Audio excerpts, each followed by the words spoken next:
हरिओम प्रिय दर्शकों, यदि आपकी कर्क राशि या कर्क लग्न है तो इस वीडियो को बहुत ध्यान से देखिएगा, समझिएगा। इस वीडियो में हम समझने वाले हैं कि रक्षाबंधन के ठीक बाद किनके होंगे वारे न्यारे, किनको होगा धन का लाभ। प्रिय दर्शकों, देखा जाए तो रक्षाबंधन के ठीक बाद 11 अगस्त से 30 अगस्त तक जो ग्रहस्थिति बनने जा रही है, इसका क्या प्रभाव देखने को मिलेगा। और एक मैं महत्वपूर्ण बात भी बताने वाला हूं, इसे बहुत ध्यान से सुनिएगा। आपको इस बात को ज़रूर ध्यान में रखना है, तभी इस चीज़ को आप समझ पाएंगे कि हाँ, क्या आपको लाभ होगा कि नहीं होगा। तो आइए सबसे पहले हम समझते हैं कि 11 से 30 अगस्त के बीच में क्या ग्रहस्थिति बनने जा रही, जिससे हमें लाभ होने की संभावना होगी।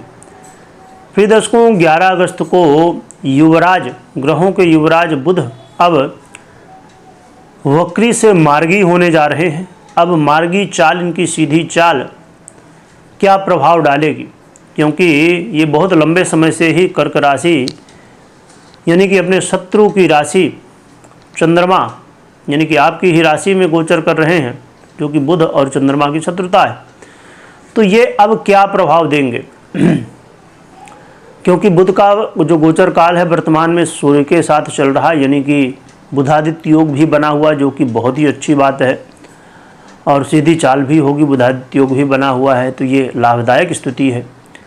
और वर्तमान में ये शनि के नक्षत्र पुष्य नक्षत्र में गोचर कर रहे हैं, और 21 अगस्त से 30 अगस्त तक ये स्वयं के ही नक्षत्र में गोचर करेंगे, जो कि अच्छी बात है। तो ये सब जो योग संयोग है ये पॉजिटिव हैं और लाभदायक हैं। परंतु ये भी बात है, जैसे हमने अभी समझा, कि ये शत्रु के राशि पर है।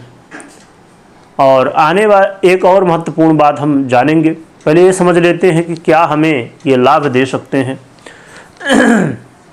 प्रिय दर्शकों, देखा जाए तो ये बुध का गोचर काल वर्तमान में आपकी ही राशि, आपके ही लग्न में हो रहा है।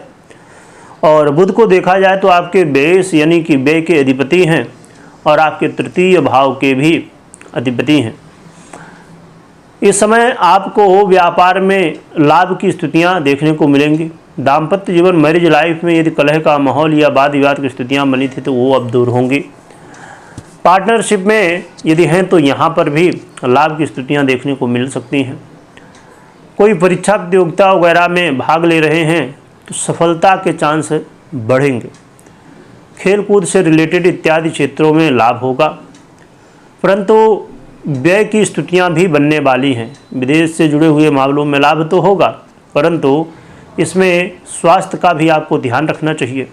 कोर्ट कचहरी के मामलों में आपको सावधान रहना चाहिए। यहाँ पर बुध का एक गोचर काल आपको कई तरह के लाभ तो देगा, परंतु साथ में आपको जल्दबाजी से बचना चाहिए, क्योंकि आपके तीसरे भाव के अधिपति हैं और ये आपके लग्न में ही आ जाएंगे। तो स्वास्थ्य का तो ध्यान रखना ही है। साथ में ये ध्यान दीजिए कि जल्दबाजी में आप निर्णय लेंगे, ये कहीं ना कहीं समस्या बन सकती है। तो जल्दबाजी में निर्णय से आपको बचना होगा।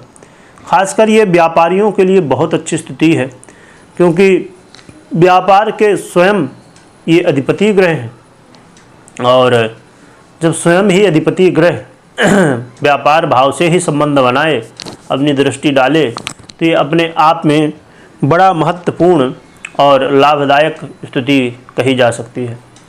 और इनकी जो दृष्टि है वो आपके सप्तम में तो पड़ रही है, परंतु ये महत्वपूर्ण है कि ये यहाँ पर शनि की राशि है, जो कि इन्हीं के नक्षत्र में ही इस समय गोचर कर रहे हैं पुष्य में। तो ये और भी अच्छी बात है।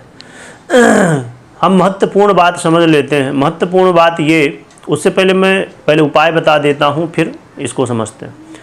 उपाय की हम बात करें तो उपाय में आपको भगवान विष्णु और माता लक्ष्मी की आराधना करनी चाहिए। भगवान गणेश के मंत्रों का जप करना चाहिए, या स्तोत्र इत्यादि का भी पाठ कर सकते हैं, जैसे ओम गंगणपते नमः या गणेश धर्मशीर्ष या संकट नाशन, या जो भी आप कर सके तो करिए। रही बात की महत्वपूर्ण बात क्या यहाँ पर ध्यान रखने की है। महत्वपूर्ण बात यह है कि प्रिय दर्शकों, वर्तमान में 10 अगस्त से लेके 14 अगस्त तक 10 से 12 तक ग्रहण योग है और 12 से 14 तक यहाँ पर विष योग बना हुआ है। और ग्रहण योग तो बना है तो उसमें गुरु की दृष्टि है, तो इसके दुष्प्रभाव को कम कर रहे हैं गुरु। परंतु जब विष योग बनेगा 12 से 14 तारीख के बीच में, इसमें गुरु की दृष्टि भी नहीं है, तो ये विष योग ज़्यादा प्रभावी हो जाएगा, जिसकी वजह से आपको ज़रूरी है कि आप इस चीज़ को समझें कि इसमें क्या सावधानी रखनी है, क्या हमें लाभ हानि हो सकती है। तो इसके लिए आप इसी चैनल में आपको वीडियो मिल जाएगी, है ना। आप इससे पहले जो सीरीज चल रही थी कि सावधानी क्या रखनी है 10 से 12 तारीख के बीच में, 10 तारीख अगस्त से वो वीडियो आपको मिल जाएगी, टाइटल होगा 10 अगस्त से।